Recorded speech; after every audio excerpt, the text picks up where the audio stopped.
Shalom Bapak Ibu sekalian yang dikasihi Tuhan Yesus Kristus, pada hari ini kembali kita akan merenungkan firman Tuhan. Namun sebelumnya saya mengajak Bapak Ibu untuk berdoa. Mari kita berdoa. Bapa di dalam surga, terima kasih untuk kasih setia Tuhan dalam hidup kami. Terima kasih Tuhan untuk penyertaan Tuhan. Terima kasih Tuhan untuk berkat-berkat yang Tuhan berikan. Pada hari ini kami akan merenungkan firman Tuhan. Tuhan memberkati, Tuhan menolong kami sehingga hati kami makin hari makin dekat Tuhan.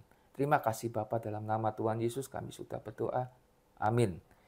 Firman Tuhan hari ini terambil dari 1 Korintus pasal 2 ayat 8 sampai 10. 1 Korintus pasal 2 ayat 8 sampai 10 saya akan bacakan. Bapak Ibu, saya persilakan menyimaknya dalam hati.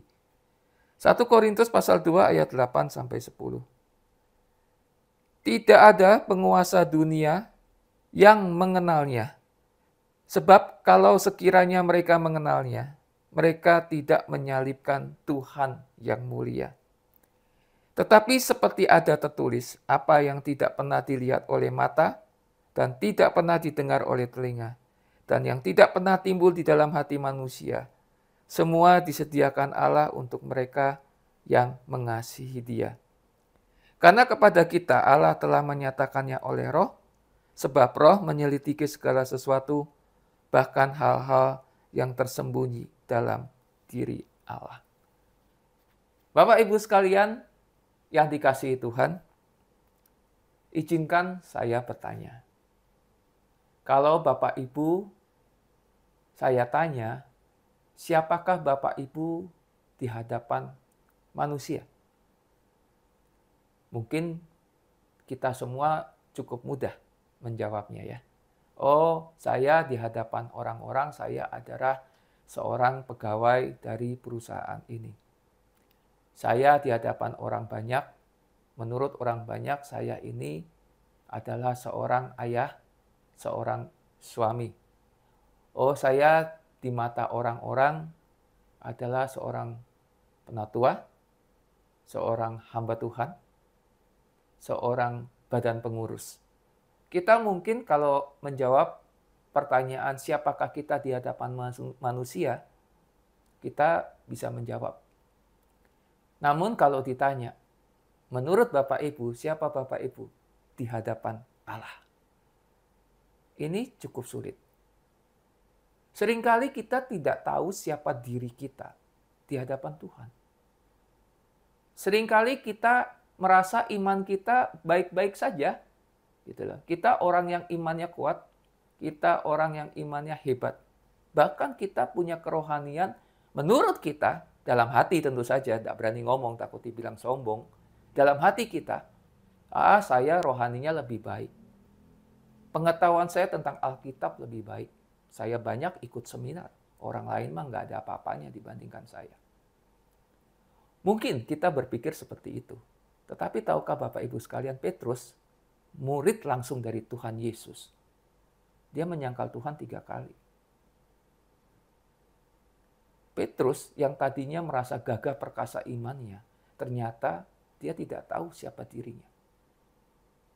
Siapakah kita di hadapan Tuhan? Di dalam ayat 8 dikatakan, tidak ada dari penguasa dunia ini yang mengenalnya, mengenal Tuhan, mengenal Tuhan Yesus. Kalau kenal Tuhan Yesus, mereka tidak akan menyalibkannya. Nah, Bapak Ibu sekalian, yang tahu siapa diri kita, yang tahu iman kita itu adalah sebenarnya Tuhan. Jadi kalau kita mau tahu siapa diri kita di hadapan Tuhan, maka kita harus punya relasi sama Tuhan. Dan seringkali ini yang kita lewatkan. Bapak Ibu sekalian, kita seringkali tertipu, dalam tanda kutip tentu saja ya. Saya tidak mengatakan ikut seminar itu jelek. Baik, ikut pendalaman Alkitab itu baik. Namun dengan semua kegiatan rohani itu, seringkali kita tertipu dalam tanda kutip ya. Kita merasa kita imannya sudah kuat. Tidak Bapak Ibu, belum tentu. Kurang apa Petrus kemana-mana ikut Tuhan Yesus? Nah Bapak Ibu sekalian, sebetulnya yang kita bisa tahu bagaimana kita di hadapan Tuhan kalau kita memiliki relasi yang baik dengan Tuhan. Percuma ikut seminar banyak, percuma ikut PA banyak-banyak, ikut kegiatan gerejawi, semua kegiatan diikuti, tapi nggak punya relasi. Di rumah tidak pernah berdoa, tidak pernah renungan, tidak pernah berdiam diri di hadapan Tuhan. Mengkoreksi diri, apakah saya sudah benar di hadapan Tuhan? Tindakan-tindakan saya. Bapak Ibu, orang yang punya relasi dengan Tuhan itu, sebelum dia memulai sesuatu, dia merenungkan firman Tuhan. Ketika di malam hari, dia mau tidur, dia memikirkan firman Tuhan. Setiap saat dia memikirkan firman Tuhan. Setiap saat dia bertanya sama Tuhan, Tuhan apakah yang saya lakukan ini sudah benar atau tidak? Yang kita lakukan seringkali kita merasa diri kita benar. Tetapi kita lupa bertanya, apa benar diri kita benar di hadapan Tuhan?